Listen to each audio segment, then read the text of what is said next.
All right, my beloved Madridistas, welcome back. Welcome back to Madrid. What an epic night it was last night. The atmosphere on these European nights in Madrid is so special. It's so electric. It was just such a cool night. Absolutely amazing.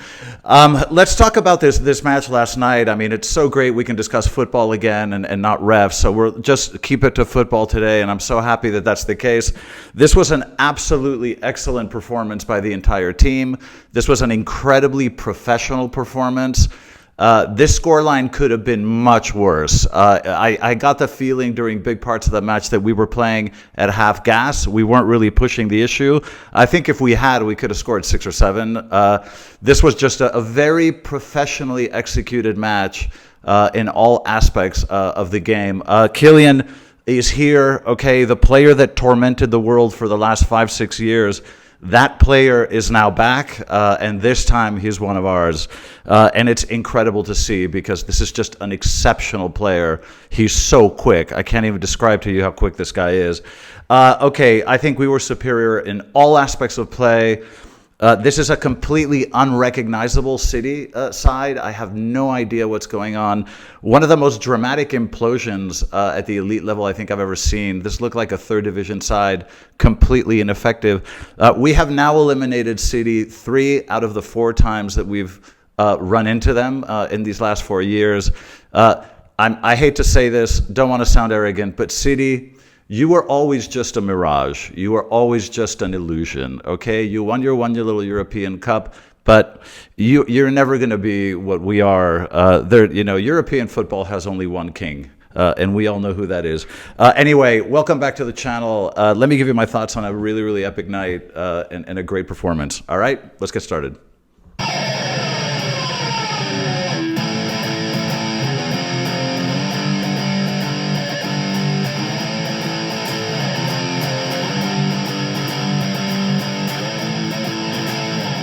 Madridistas, welcome back to Madrid. After a glorious European night, I absolutely love these nights. The atmosphere, I always love sharing those images with you guys because the atmosphere here on these European nights is so special. Another really cool thing about this match is one of my subscribers from Toronto, a guy called Neil, really nice guy. He reached out to me and said, hey, I'm going to go to the City match. I want to meet you if you have time. And so we did. We met up, had a really good time. And it turns out my son couldn't go to the match last night. So he ended up coming to my seats and watching the match with us. So Neil, it was very cool to meet you. It was a real blast. So stay in touch, brother. Okay. Now let's talk about the match itself. Okay, the lineup was kind of unsurprising because we really didn't have too many options. Obviously Courtois, he chose Mendy as left back. He tends to do this in matches that he considers potentially dangerous.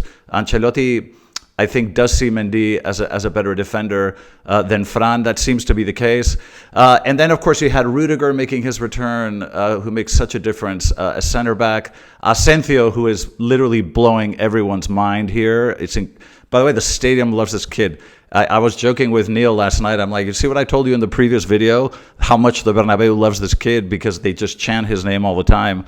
Asensio and Rudiger were center backs. Now Fede played right back. I mean, this guy can play anything. I mean, it's getting ridiculous. In the middle of the pitch, we had Ceballos, Tchouaméni, and Jude a little bit further forward. No real surprise there. I mean, you could have maybe seen Modric, etc. But no, I mean, this was very much expected in my view. And then, of course, the 3 up front, Rodrigo, Vini, and Kylian. I mean, the only issue about the lineup that you could maybe discuss, I think, would be, well, would Camavinga be a better pivot than Tchouaméni? Now, I tend to have, I tend to favor Camavinga a little bit. I find him a bit more mobile. But I have to admit, last night, Ancelotti got it right because Tchouaméni played very, very well, and Camavinga's minutes weren't very good. He was a little bit sloppy. So that was kind of the only issue with the lineup that I think was up for debate, but everything else I think looked pretty predictable. Okay, when the game started, I mean, when you score this early, it just kind of sets the tone, right? In the 3rd minute, the first goal by Kylian. Now, this pass from Asensio, this is the second time we've seen this. Now, those of you that remember Asensio's debut match, the first time he played, he made one of these incredible passes in that match, and he did it again last night. This was such an intelligent pass, perfectly timed to avoid the offside.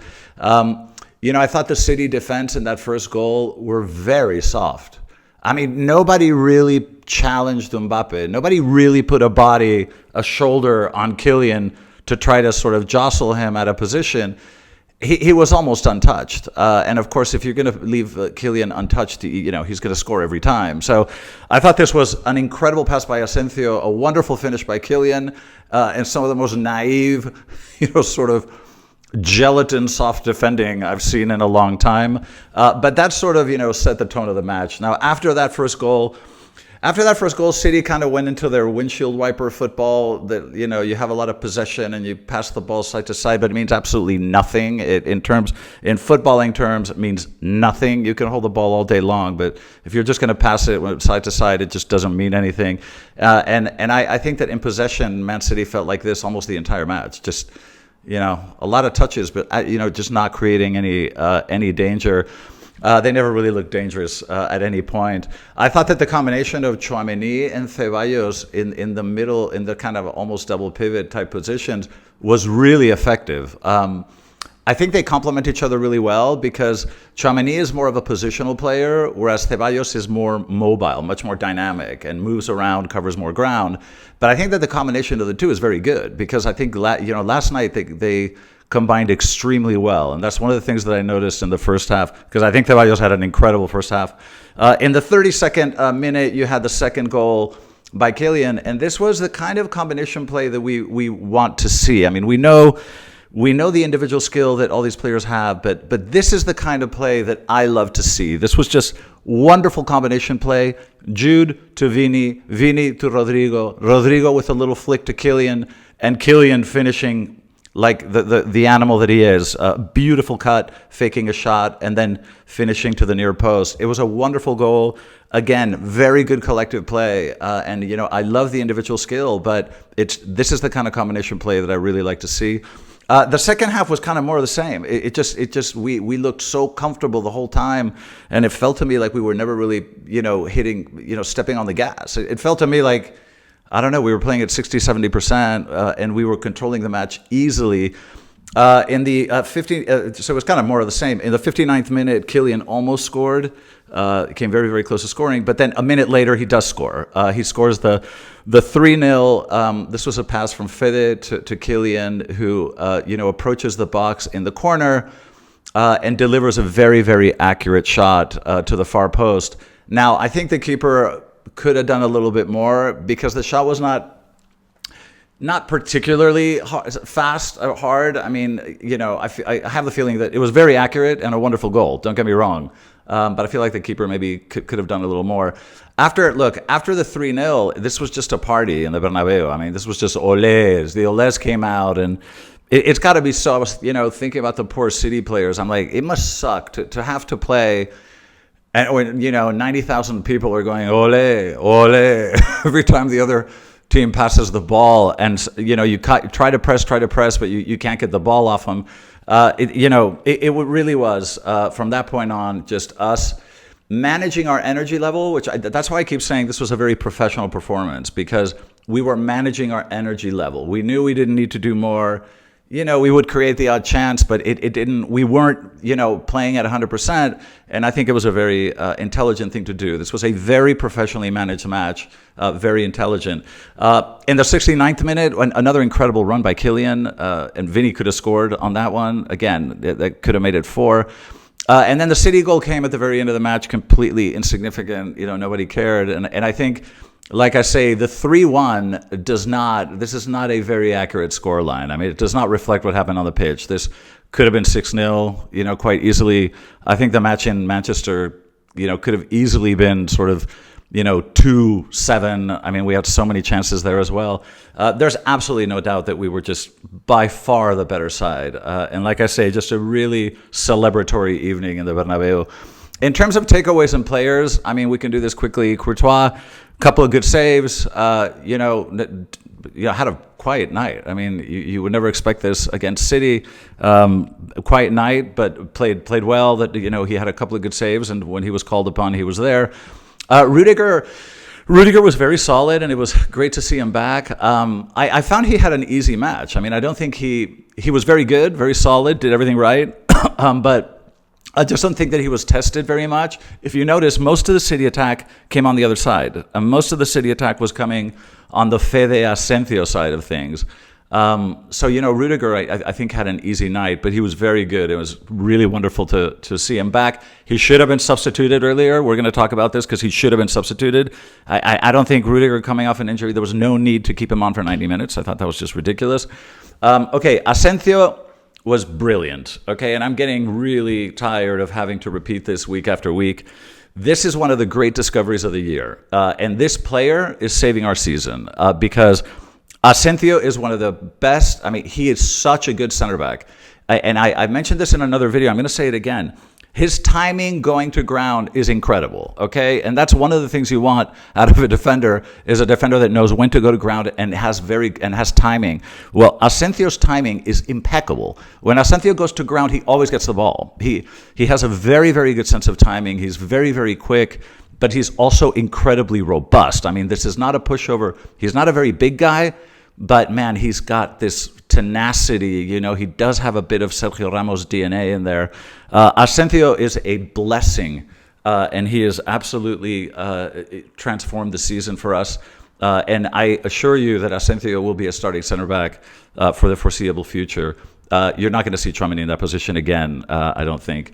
Okay, Mendy. I think Mendy had a solid match, okay? In the one-on-ones, he was not particularly flashy. I mean, didn't go up very much. We always criticize Mendy for not sort of participating enough in attack.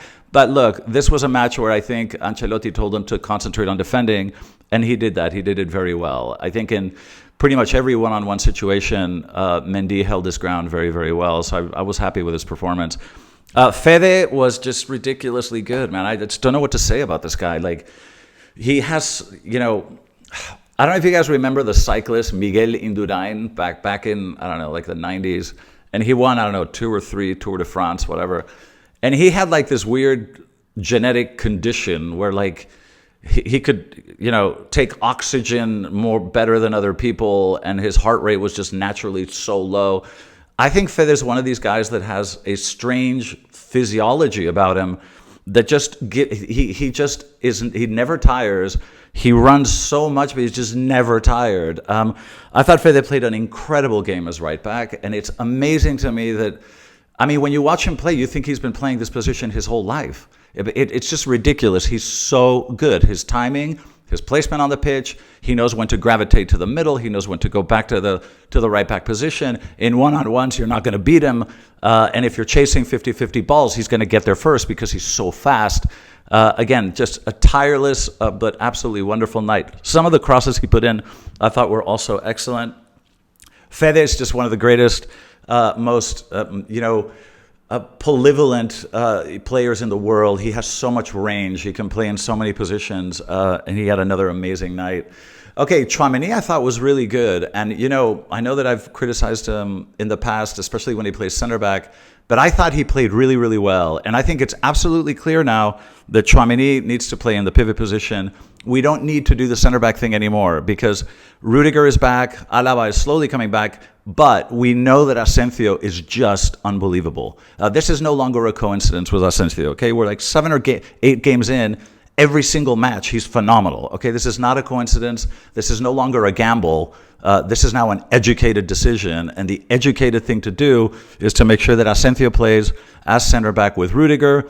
Tchouaméni is very unlikely to play CB again. I doubt it very much because he showed last night that his natural position is that pivot position. And last night he played very, very well. And like I say, the complement with Ceballos is fantastic because Tchouaméni is more of a positional type player, but Ceballos is a very dynamic, mobile player. And the combination of the two last night was just wonderful.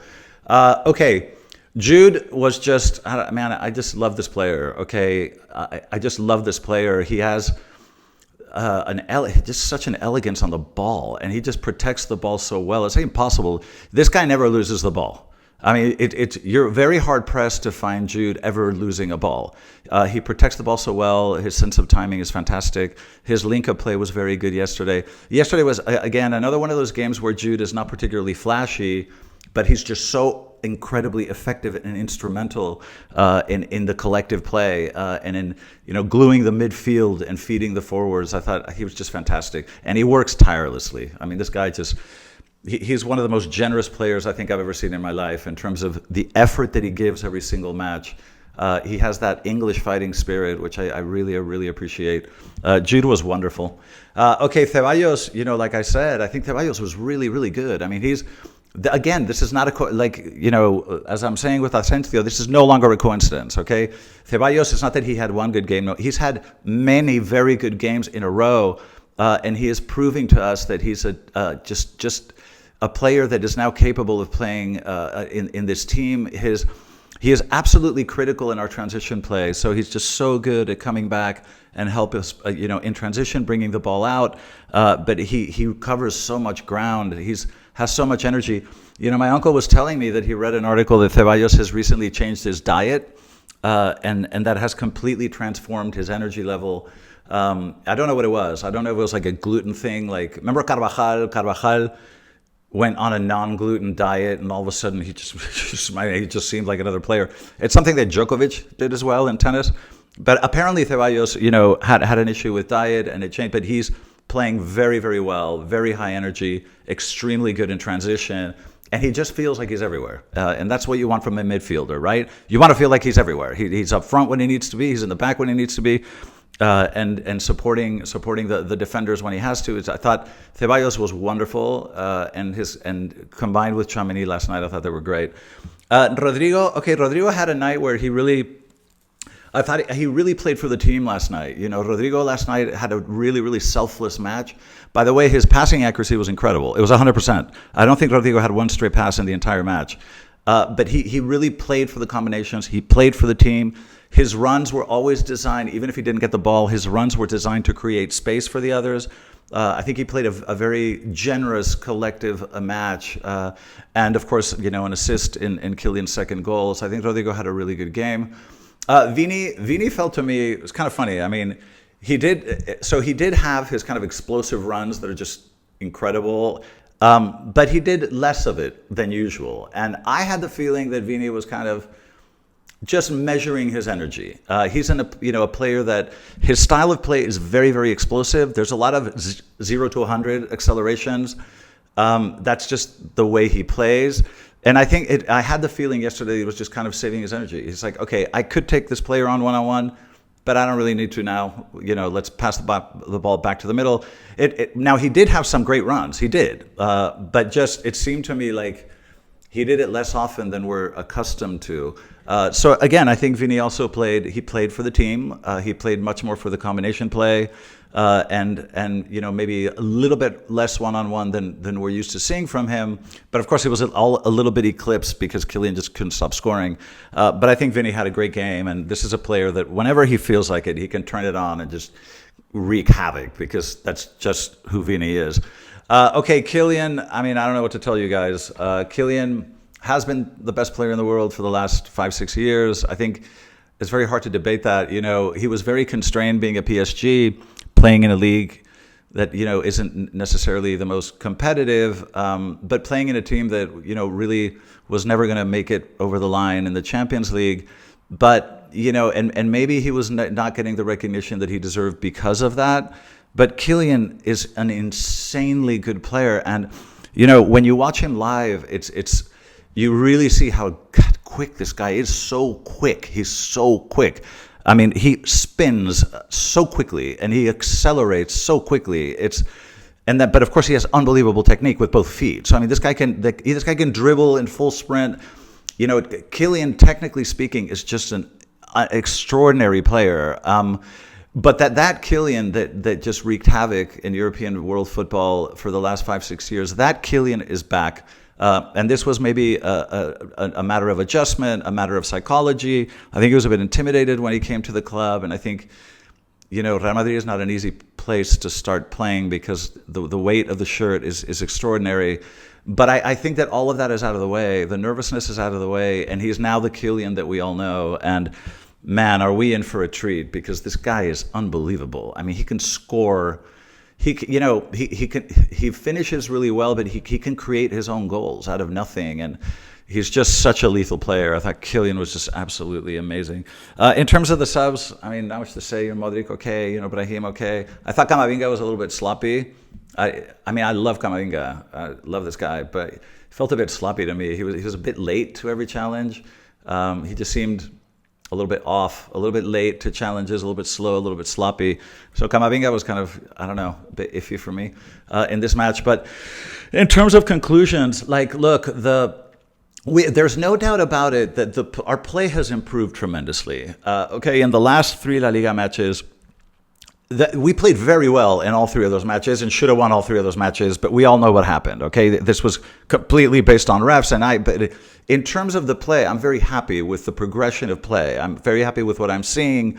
I think that, especially up front, I'm seeing a lot more automatisms. I'm seeing a lot more reflexive play, right? Like passing without even having to look, like where the other guy is, and very quick combinations. I mean, those are becoming more and more natural. They're becoming more and more instinctive.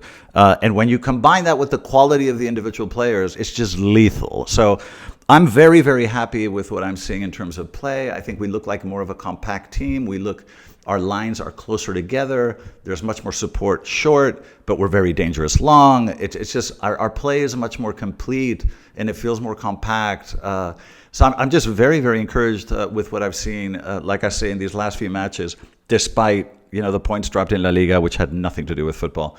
Okay, I will mention, and Neil and I were talking about it at the match, that I'm still irritated by Ancelotti's late changes, okay? And let's think about this. Fede should have rested. I mean, you're up 3-0 in the second leg, and you had a goal advantage coming in. You have a 4-goal advantage.